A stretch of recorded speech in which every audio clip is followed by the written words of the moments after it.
Magandang oras po sa inyong lahat, mga kaibigan. Marami pong salamat sa Diyos at muli binigyan ako ng pagkakataong makapagayag ng banal ebanghelyo dito po sa 1 Samuel 17, 37. Lord, pangunahan niyo po kami at kayo ang patuloy magturo sa amin pagbigay ng iba yung kalakasan. In Jesus' name, Amen. Tunay po na ang pananampalataya ni David.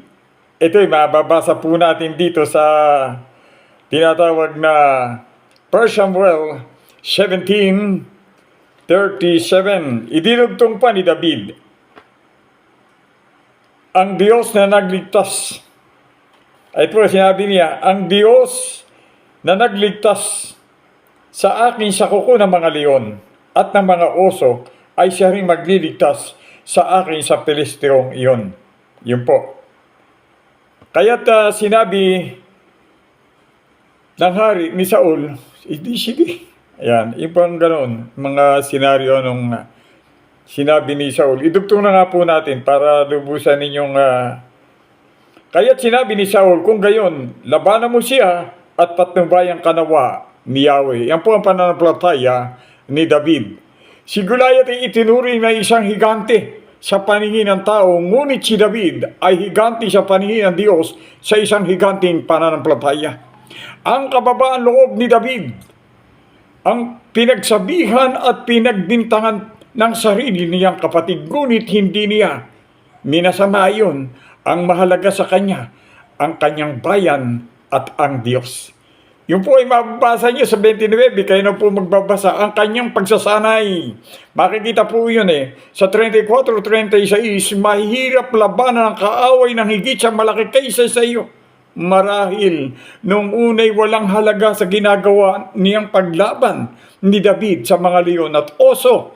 Ngunit, dito nagsanay at ang mahalagang galing, gayundim, may maliit na pagsubok at tuksong na waring hindi importante, ngunit kung haharapin ito ng kapangyarihan ng Espiritu ng Diyos, makakaya nating harapin ang higanting problema na darating.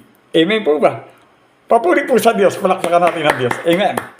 Totoo po yun.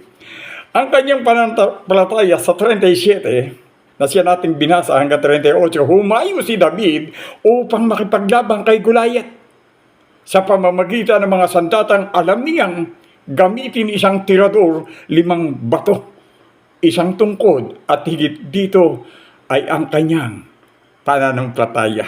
Pinakamahalaga po yung pananalig at pananampalataya mo sa Diyos na buhay.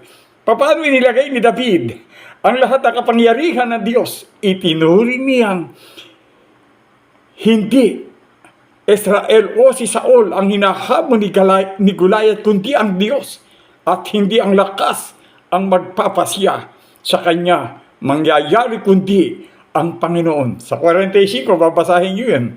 Sa kanyang pakikipaglaban, maipahayag sa lahat na mayroong isang buhay na Diyos, at ang Diyos na ito ay ang makapangyarihan sa lahat.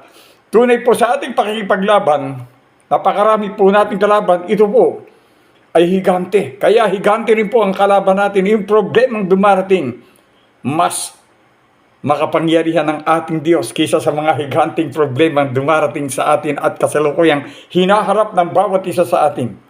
Hindi po ba? Ngayon, paano mo magagapi yun? Kung wala kang karanasan sa pakikipaglaban.